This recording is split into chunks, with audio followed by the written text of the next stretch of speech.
job description was advertised as a nurse practitioner to work on the remote island of North Ronaldsay.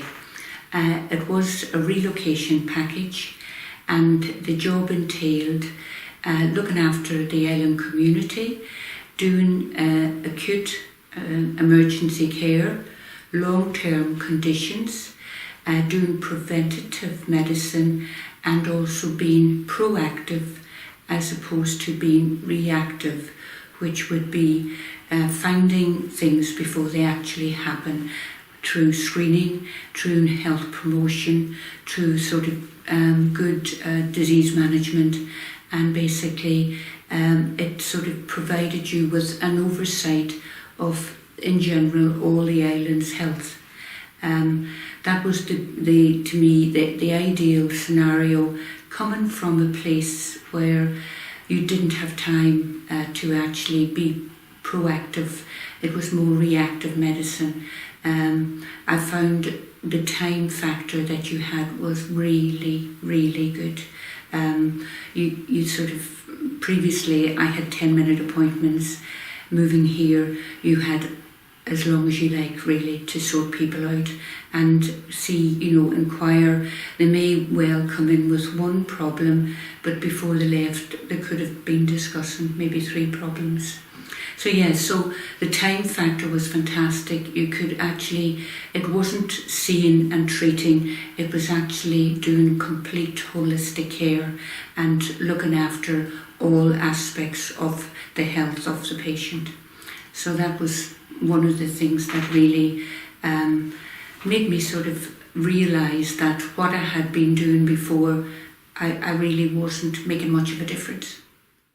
When we first moved to North Ronaldsay, we'd been up for one day prior to moving here full time, and we always said that if the island was beautiful, that's a benefit. If the people are beautiful, that's even better. And actually, if you look around the island, you tick both boxes. I didn't have anything to do when I came up here, but shortly afterwards, I got the lease on the Lighthouse Visitor Centre. I'd never really been a caterer as such or run a gift shop. But it's one of those things. I think Orkney as a whole is very enabling. So first of all it was that, and then somebody said, why don't you work as a firefighter at the airport? So I did that. Then somebody said you should be a firefighter in the Scottish Fire and Rescue Service. So I did that. And then I was learning how to do bike repairs and hiring bikes, and it just went on from there. I ended up working for Scottish Water as well, looking after the treatment works, and being part of a community. You have your skills, and the island has their skills, and invariably they should be cross-referenced, and so therefore I end up being on the community council and joining the North Ronaldsay Trust to help them achieve their aims of increasing the housing and generally, I suppose, developing the island through economy and housing and job opportunities, and all was very fulfilling. And the people you work with are great to work with. Time, what might be time elsewhere, it's still in essence up here, but it does have a different meaning. The clock tends to tick slightly slower, which is fun at times and frustrating initially when you come up. I suppose things when you first come up here, if you're looking for a bayonet light bulb and you've only got screw light bulbs, it's frustrating because there's not a shop here that necessarily sells them all.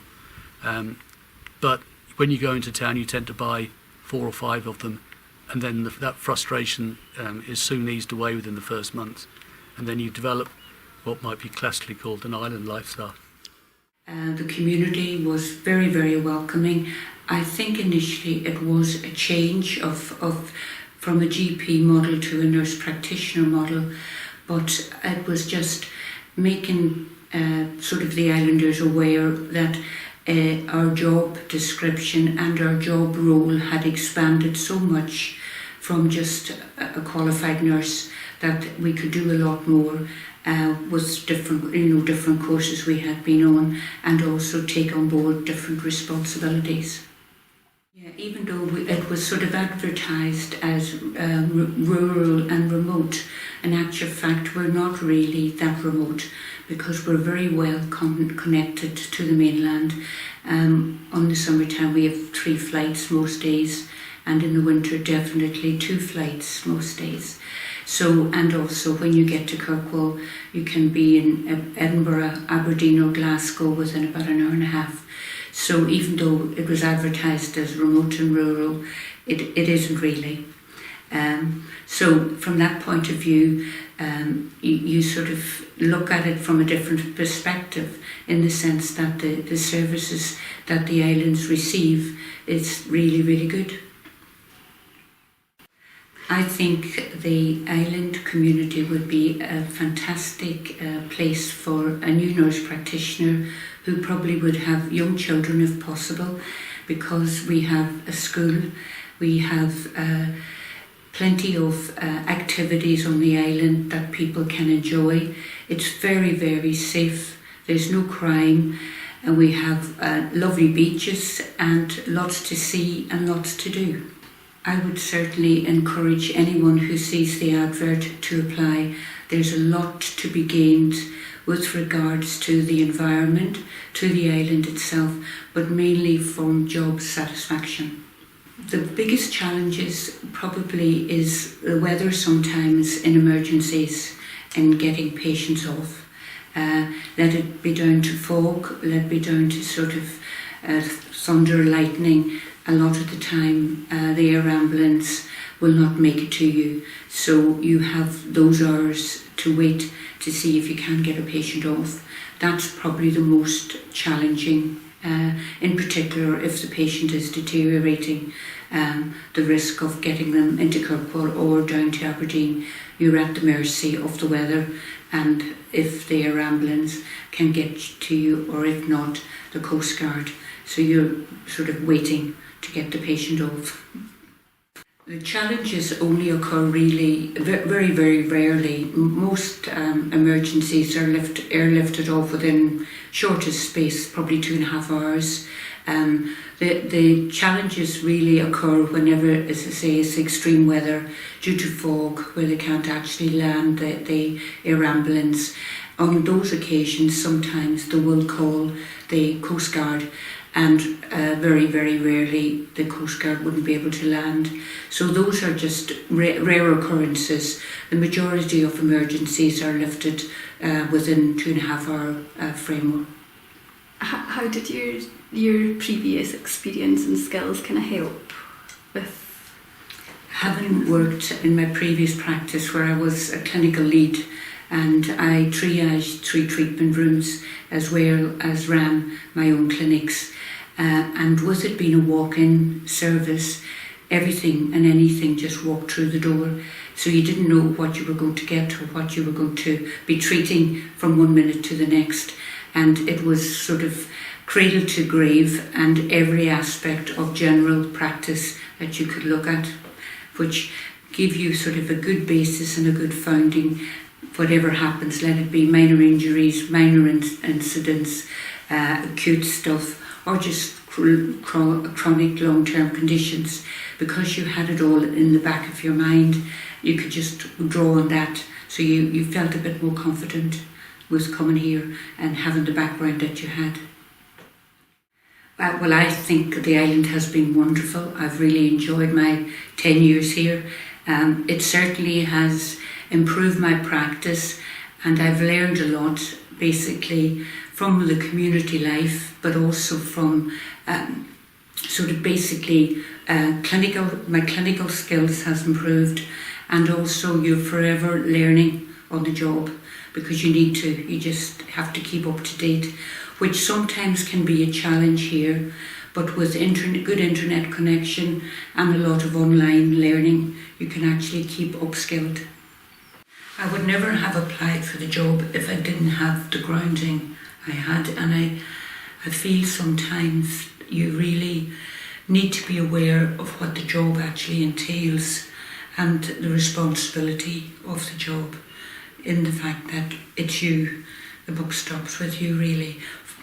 Okay, you have the Balfour Hospital at the end of the phone at the weekend, you have Hollandy where you can ask for advice, but in actual fact you're the clinician and you're making the decisions and you're making the diagnosis. So you do need to have those skills. I feel you have to really make sure you do a good consultation. make a diagnosis, because if you want if you're telephoning for sort of advice, you need to know that you have made an accurate diagnosis, and you're sort of looking for advice. Is this right or is that right? But you're only as good as your diagnosis, and the person at the other end of the phone needs to know that you're on the right line. You know, that if it's whatever you're saying it is, you've made the diagnosis, and you might be thinking, this is what I'm going to do, what do you think of that? But it all stems from the fact that you've made an accurate diagnosis.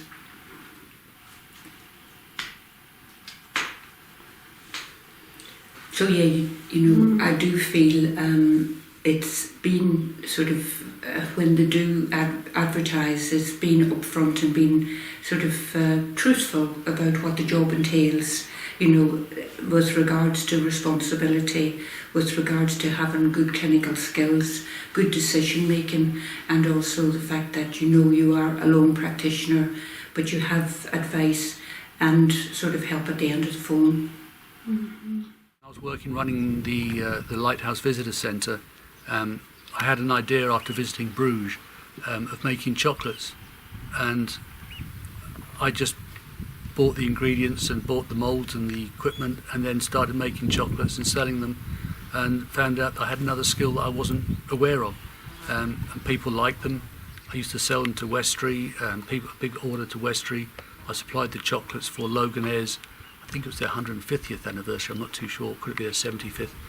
But I supplied all that, and there was a wedding here on the island, and I supplied all the favours. And with reality, I suppose I could have actually sold the chocolate ingredients to the various catering outlets on the island as well. But it's too late to do that now. But anyway, it's another opportunity that's there. Generally, as I said before, Orkney's a very enabling society. If you have an idea, you can easily put it to fruition. The hardest part is sustainability, but that's down to the product or the service that you provide. I think it's fantastic to be able to build up such a rapport and get to know the islanders, because normally in a normal scenario you might see a patient today and probably not see them again for 2-3 weeks, maybe months. But I think in an island community, you have the opportunity and the time to build up that rapport. And I know you're looking after every aspect of their care, in particular those who maybe live alone, who live in isolation. And it's making sure that they know you're there, and also that you're sort of available 24/7 if needed. And I think that gives you more job satisfaction, and also gives you the opportunity, even if you just pop in to say hello and have a cup of tea, you can pick up any little issues that they might have, that they might not come to see you about, but because you popped in for a cup of tea, they'll tell you about. And it's all again about being, as I say, proactive as opposed to reactive, getting to know about a thing, treating it or seeing it, and before it becomes a major issue. For a short period of time, as the Lighthouse Visitor Centre was next to the wool mill, I thought as it got quieter, I asked if I could work in the wool mill.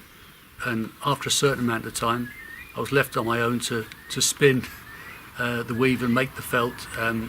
Again, I didn't think I'd ever be doing it, but there I was doing it, working and running a wool mill all by myself. It's just an enabling society. You've also, been an integral part of the community as well. Do you want to talk a little bit about sort of the groups and functions? It's been lovely being part of the community, and in particular with all our different clubs, getting the gym equipment and getting kind of the fit club up and going, and then our yoga and Pilates, and also the singing club and the book club. So there's quite a lot of social activities going on. On the social side, whilst the people are very social, and the community events like the Harvest Home and the Burn Supper, which are attended and very honoured if you're invited to be a guest. And obviously as an islander you're invited anyway, but they have MPs, Lord Lieutenants and all sorts of people want to be invited to the North Ronaldsay events. And then there's the pantomimes, which is I suppose it's an honour to be asked to make a fool of yourself on stage. But great fun, great people.